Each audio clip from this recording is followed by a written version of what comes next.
출애굽기 20장에서 우리가 잘 알고 있는 십계명을 읽었고요. 이제 십계명 이후에 20장에서도 이제 제단을 어떻게 만들어야 되는지 등 하나님의 말씀이 이제 계속해서 이어져서 나와요. 오늘 21장도 거기서 계속 이어지는 건데요.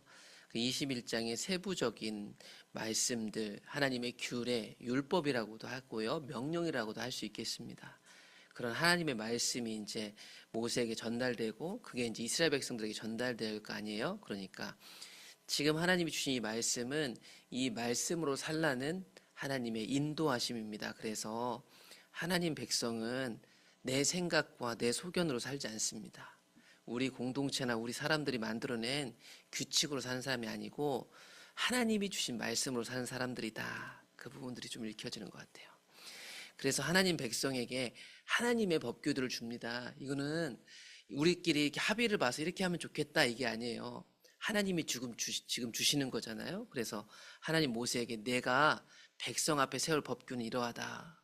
너희들끼리 회의해서 정해라 이게 아니죠. 하나님이 지금 주시는 겁니다. 그러니까 이게 하나님 백성이 살아가야 될 가치관이요 삶의 원칙 같아요. 그래서 나름대로 제가 묶어봤는데 이건 정답은 아니에요. 제가 읽다 보니까 이렇게 묶을 수 있다 싶어서 묶은 겁니다. 하나님 백성은 어떤 사람인가? 나보다 약한 사람에게 선택권을 양보하는 사람인 것 같아요. 2절에 보시면 네가 히브리 종을 사면 그는 6해 동안 섬길 것이요 7째에는 몸값을 물지 않고 나가 자유인이 되게 해주어라. 같은 이스라엘 사람들끼리도요 누군가는 부자가 될 수 있고요 누군가는 어떤 사정으로 가난할 수가 있어요. 그래서 자기 몸을 팔아가지고 종이 된 사람이 있다면 그 사람이 6해 동안에는 자기 몸값을 다칠 때까지 열심히 일을 하지만 7째 해에는 자유를 주라고 얘기하고 있습니다. 여러분 당연하게 생각할지 모르겠지만 이 사람을 내가 종으로 살 때 값을 치러요. 이 사람에 대한 생사여탈권을 산 거예요. 그런데 6해 동안 섬겼다면 7째에는 그 사람을 풀어줘야 돼요. 이거 주인 입장에서 보면 손해예요. 그런데 하나님 백성은 이렇게 산대요. 구체적인 저마다 사정이 있으니까 그 상황들을 몇 가지 열거해 줍니다. 다만 그 사람이 혼자 들어왔으면 혼자 나갈 수 있지만 그 사람이 장가 들어서 가족 들고 왔으면 가족들로 내보내주세요. 이렇게 얘기를 합니다. 그러면서 저마다의 사정과 상황들을 좀 구체적으로 몇 가지가 나와요. 4절부터. 만일 주인이 그에게 아내를 주어 그의 아내가 아들이나 딸을 낳았으면 그의 아내와 그의 자식들은 주인에게 속할 것이요 그 사람은 혼자 나가야 됩니다. 이게 무슨 얘기냐면 내가 종으로 들어왔어요. 그래서 6년 동안 섬기는 그 중간에 이 주인 집에 속한 다른 여종들하고 이렇게 결혼을 해가지고 거기서 자녀도 낳게 됐단 말이에요. 그러면 이 여종하고 자녀들은 사실은 주인의 것이에요. 주인의 것. 그러니까 주인의 것은 놓고 나가라고 얘기하고 있어요. 이게 좀 야속하게 보일지 모르겠지만 이게 주인에게도 이 종에게도 합당한 거였어요. 그 당시에. 그런데 여기서 끝나는 게 아니라 그런 상황에서 이 남종에게 선택할 수 있는 기회를 주래요. 만일 그 남자 종이 분명히 이렇게 말하기를 내가 주인과 내 여기 주인 집에 들어와서 얻은 처와 자녀를 사랑하기에 저는 7년째 되었지만 자유인이 되지 않겠습니다. 이렇게 선택할 수 있대요. 엄청난 거예요. 이 선택권을 종한테 주는 거예요. 가족들하고 남을 수도 있고 자유인이 될 수도 있고. 그렇게 하면 그 주인은 그를 데리고 재판장에게로 가서 그를 문이나 문설주 앞으로 데리고 가서 그것에다가 송곳으로 그의 귀를 뚫을 것이라. 그는 종신토록 상전을 섬기리라. 이게 다른 게 아니라 앞에 있는 내용을 법적으로 보호받을 수 있게 해주라는 거예요. 주인이 그래서 주인의 집에서 이 아내와 자식들하고 살도록 재판장에 가가지고 그 표시를 해주라는 거예요. 나중에 말 바꾸지 않도록 주인도 나중에 자기 이익을 위해서 바꾸지 않도록 이걸 법적으로 보호해 주는 거예요. 계속해서 얘기합니다. 하나님 백성은 약한 사람을 이용하지 않고 보호해 줘요. 이건 세상에 없는 것들인데 다 하나님 백성은 세상과 다른 거죠. 7절에 보시면 사람이 자기의 딸을 여종으로 팔았으면 그는 남종같이는 나오지 못할 것이다. 여종은 남종과 달리 주인의 소유가 된대요. 그 당시 여자와 어린아이들이 그래요. 그래서 구약 성경을 보면 20세 이상 남자들만 주로 숫자도 나오고 하잖아요. 그런 상황이라는 것을 좀 이해하시면 좋겠습니다. 그러면서 8절에 보시면 만일 주인이 그 여종을 기뻐하지 아니하여 상관하지 아니하면 그를 속량하게 할 것이나 주인이 그 여자를 속인 것이니까 외국인 이방인들에게는 팔으면 안 됩니다. 이게 무슨 말일까? 이걸 좀 몇 가지 단어들만 좀 정해보시면, 주인이 그를 기뻐하지 상관하지 않았다는 건 뭐냐면, 이 상관이란 뜻에 여러 뜻이 있더라고요. 여기에는 정하다, 약속하다, 심지어 약혼하다는 뜻도 있어요. 그러니까 여러분, 여기 앞에서 나온 이 여종은 단순 여종이 아닙니다. 뒤에 좀 더 읽다 보면 더 알게 되는데, 아내로 삼으려고 데려온 여종입니다. 이 당시엔 남자들이 여러 아내를 거느렸잖아요. 아내 삼으로 데려온, 값을 치르고 아내 삼으려고 사온 여자에 대한 이야기를 지금 하고 있어요. 그런데 그 주인이 그 여자를 아내 삼기를 기뻐하지 않는다면 그를 속량해줘라. 그 돈 주고 사왔지만 돈 주고 팔듯이 하면 안 된다는 얘기예요. 왜냐하면 그 주인이 아내 삼으려고 데리고 왔는데 그를 아내 삼지 않으면 속인 것이 되었기 때문이에요. 그러니까 그 사람 돈 주고 사왔다고 함부로 또 팔아버리면 안 된다, 이런 얘기예요. 그러니까 이 약한 여자를 보호하고 있는 거예요, 이 당시에. 그래서 이 몸값, 이 속량, 이게 무슨 말일까 싶지만 우리가 이제 내일 22장 읽어보시면 거기도 나오는데, 22장에 보면 여기서 몸값이라는 것은 어떤 사람이 아내를 삼으려고 그 여자를 자신의 아내로 데려올 때 그 여자의 아버지한테 치르는 돈이 있습니다. 그걸 납폐금이라고, 납폐금. 고대 사회에선 그랬고 구약시대 때 그랬어요. 그래서 아내를 삼으려면 아내의 값을 치러야 되는데 그 값을 말하는 거예요.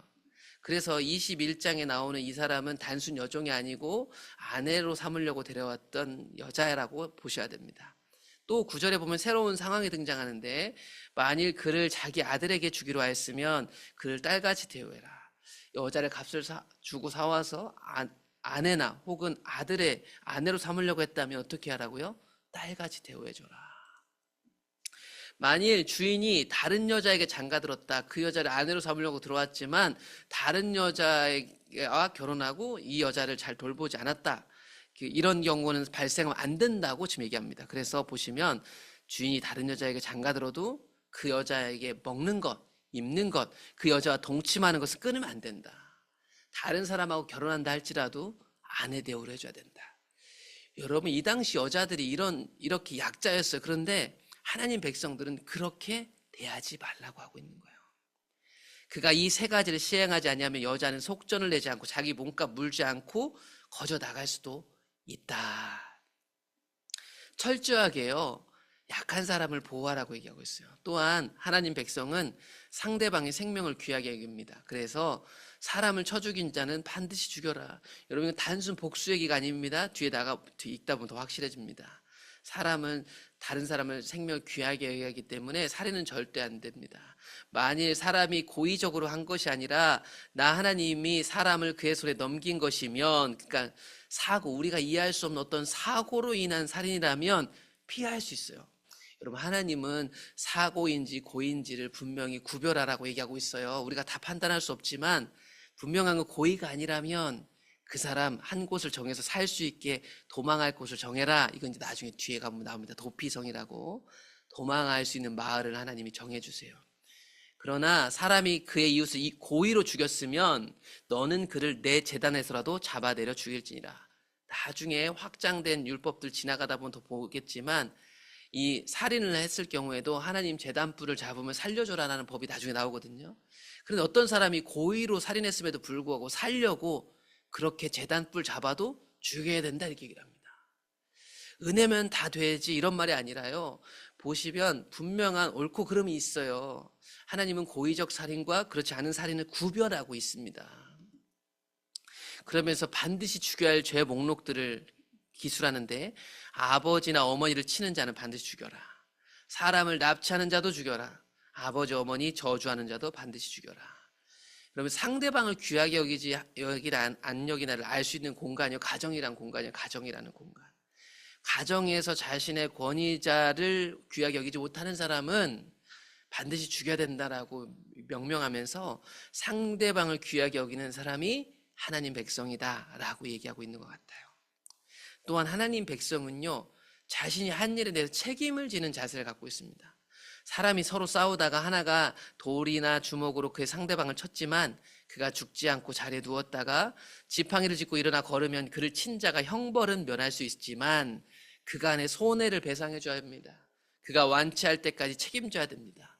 죽이려는 의도가 없었기 때문에 형벌은 면합니다. 서로 분노해서 싸우다가 사고가 난 거예요. 그러나 그때에도 분명한 배상과 책임지는 행동이 필요합니다. 사람이 주인이 종을 죽이려는 의도가 없이 매로 그를 다스리다가 그가 다치게 되면, 그래서 그가 당장에 죽으면 형벌을 받습니다. 죽이려는 의도를 가지고 죽인 것이 된 거기 때문에 아마 그런 것 같고, 만약에 그런 게 아니라 내가 이 사람을 죽게끔 때리려고 했던 건 아닌데 그런 일이라면 그가 하루나 이틀 연명하면 형벌을 면하게 됩니다. 그것은 왜냐하면 그가 상전의 재산으로서 그 사람에게 책임 권한이 있기 때문에, 주인에게. 이 사람을 죽이려는 의도로 가지고 죽인 건 잘못된 거지만 그런 게 아니라면 그건 주인의 재산이니까 주인의 책임을 지는 거예요. 그래서 이것은 형벌을 면할 수 있게 되는 거예요. 책임 소재가 분명합니다. 사람이 서로 싸우다가 임신한 여인을 쳐서 낙태하게 하였으나 다른 애가 없으면 그 남편의 청구대로 반드시 벌금을 내되 재판장의 판결을 따라 낼 것이니라. 서로 다투다가 임신한 여인의 안에 있던 아기가 낙태하게 되었으면 그것도 재판장에 가가지고 그것에 대한 책임 값을 치러야 됩니다. 그러므로 이제 이런 내용들을 다 받으면서 23절부터 보시면, 그러나 이 외에 다른 해로움을 받은 게 있으면 각각 그 해로움대로 갚아주라, 이렇게 얘기를 해요. 생명의 해로움 받았으면 생명으로, 눈에는 눈, 이에는 이, 손은 손, 발은 발, 된 것은 된 것, 상하게 한 것 상함으로, 때린 것은 때림으로. 여러분, 이거 꼭 복수한 거라고 생각하기 쉬워요. 그런데 세상 사람들이 이 구절을 가지고 복수를 이렇게 해라 하는데, 이거는 복수하라는 얘기가 아니에요. 앞에서 또 보시면 알겠지만 상대방의 해를 입으면 책임을 져야 된다는 얘기를 하고 있는 거니까. 누군가의 생명을 빼앗지 말라는 얘기예요. 누군가의 생명을 해하면 내 생명으로 갚을 각오를 해야 된다는 얘기잖아요. 그러니까 앞에서 본 내용은 내가 이런 피해를 당했으니 이렇게 갚아라는 내용이 아니라, 이런 자세로 상대방을 대해라. 상대방을 대할 때 자기 권한 내에서 책임지는 자세를 가져라, 이런 얘기를 하고 싶은 겁니다. 이런 책임지는 자세는요, 그에 걸맞는 보상을 해주는 것도 포함하고 있습니다. 그래서 26절에 사람이 그 남종의 한 눈이나 여종의 한 눈을 쳐 상해가면 그 눈을 상하게 한 보상으로 그에게 자유를 주십시오. 남종이나 여종의 이를 쳐서 빠뜨리면 그 이에 대한 보상으로 그를 자유롭게 해주십시오. 분명한 보상 체계도 말씀하셨어요. 소가 가축이 남자나 여자를 받아서 죽이면 그 소는 반드시 돌로 쳐 죽이세요. 그 고기는 먹지 마세요. 그렇게 하고 그 소의 임자는 형벌을 면할 수 있습니다. 왜냐하면 그 소의 잘못이니까. 그런데 그 소가 가축이 문제를 일으켰어도 분명한 책임 소재를 가지고 형벌을 이 소에게 합니다. 그런데 주인은 면합니다. 그런데 또 다른 경우가 있을 수 있죠. 이 소가 원래부터 사람을 받아요. 위험이 감지되고 있었단 말이에요. 저 소 제대로 안 묶어 놓으면 큰일 날 줄 아는 버릇을 주인이 알고 있고, 그 임자는 그로 말미암아 이미 앞에서부터 수많은 경고를 받았으되 그가 단속하지 않아서 누군가를 받아 죽인다면 그 소는 돌로 쳐 죽이고 임자도 그 주인도 죽여라. 여러분, 이런 부분들 자세히 보시면 정말 성경이요, 정확하게 책임 소재를 다루고 있고요, 여러 가지 상황들을 얘기해 주고 있어요. 책임에 대한 확실한 보상과 배상, 책임지려는 자세. 만일 그에게 속죄금을 부과하면 무릇 그 명령한 것을 생명의 대가로 내라. 그렇다고 무조건 다 죽이는 거 아니에요. 이 죽어야 할 죄가 딱 결론이 난 거예요. 이것에 대해서 피할 속죄금을 부과하기도 하면 그 생명의 대가를 낸다면 생명 대신 이제 돈으로 해결할 수도 있었어요. 아들을 받든지 딸을 받든지 이 법규대로 그의 임자에게 행하라. 아들이나 딸이 소에게 바치든지 이 법대로 하면 된대요. 그런데 만일 소가 남종이나 여종을 받으면 소 임자가 은 30세겔을 그의 상전에게 줄 것이요 소는 돌로 쳐서 죽일지나. 이 당시 종의 값이 그래서 은 30세겔이라고 이 구절을 가지고 사람들이 많이 이제 해석을 하는 겁니다. 여종이나 남종은 주인의 소유잖아요. 주인의 소유물에 이 소가 그 소유물을 해해서 죽이면 이 값을 치러야 된다. 정확하게 책임지는 자세, 책임진 것에 대한 값을 치러야 되는 보상에 대해서 얘기하고 있습니다. 어떤 부주의가 발생해서 사고가 발생했을 때도 이렇게 얘기를 합니다. 사람이 구덩이를 열어두거나 구덩이를 파고 어떤 작업을 하고 있었는데 그거를 해결 안 해놓은 거예요. 거기에 소나 나귀가 거기에 빠지면 그 구덩이 주인이 그걸 보상해 줘야 됩니다. 짐승의 주인에게 돈을 주세요. 죽은 것은 그 구덩이를 판 사람이 가져갈 수 있습니다. 보세요. 그냥 좋은 게 아니라 다 책임지는 자세가 보상으로 나타나요. 이 사람의 소가 저 사람의 소를 받아 죽이면 살아있는 소를 팔아 그 값을 반으로 나누고 죽은 것도 반으로 나누세요. 가축일에 사고가 났을 때도 그에 합당한 배상을 해줘야 됩니다. 그 소가 본래 받는 버릇이 있는 줄을 알고도 그 임자가 단속하지 아니었으면 그는 자기 소로 갚아주세요. 죽은 것은 그가 차지하세요. 그러나 예상된 문제였다면요, 더 큰 배상을 해야 되는 거예요. 그럼 여러 가지 읽었는데 뭐 크게 맥으로는 크게 몇 가지 나눌 수 있는 것 같아요. 인생을 살다 보면 저마다 복잡한 사정들이 있어요. 성경에 1대1로 대입해가지고 이건 이렇게 해라 저렇게 나오지 않아요. 그런데 이런 다양한 상황에서 우리가 어떤 가치관으로 살아야 되는지는 분명하게 나와요. 읽다 보면. 하나님과 언약한 사람은요, 세상과 다른 방식으로 사는 것 같아요. 그 방식을 하나님이 지금 규례로, 즉 하나님의 말씀으로 가르쳐 주는 거예요. 그 하나님 백성은 하나님 말씀으로 산다는 게 이런 뜻이에요. 그 말씀이 오늘 우리에게 뭘 가르쳤냐면, 하나님 백성은 나보다 약한 사람에게 선택권을 양보하는 것 같아요. 오늘날 사람들은 누구보다 우선되는 좋은 선택권을 가지려고 경쟁하고 줄 서고 싸우고 다투잖아요. 그런데 하나님 백성은 약한 사람에게 내 선택권을 양보해요. 이건 세상에 없는 거예요. 하늘에 있는 거죠. 하늘에 있는 거를 하나님이 하나님 백성 삼아가지고 이 땅에 만들어내고 있는 거예요. 나보다 약한 사람을 위해서 손해를 보더라도 그 사람을 보호해요. 손해 안 보죠. 땅의 법칙은 절대 손해 안 봐요. 그런데 하나님 백성은 손해를 봐요. 그것도 심지어 내가 함부로 할 수 있다고 생각하는 약한 사람을 위해서까지 손해를 본다는 거예요. 또한 상대방의 삶, 그가의 생명을 귀하게 여깁니다. 혹 그러다가도 우리 인생이 복잡하니까 상대방의 피해를 입혔다면 책임지려는 자세를 취해요. 자기 권한과 직분 안에서 책임지려는 자세 말이에요. 또한 책임지려는 자세는 피해에 대해서 보상하는 것까지 포함하는 거예요. 보상은 삶에서 일어나는 내 실수 연약함을 인정하고 용서를 구하는 자세가 포함되는 겁니다. 단순한 돈이 아닙니다. 여기에는 내 실수, 연약함을 인정하는, 용서 구하는 자세가 담겨 있다는 것. 오늘 또 한 주를 시작하는 주일 예배를 드립니다.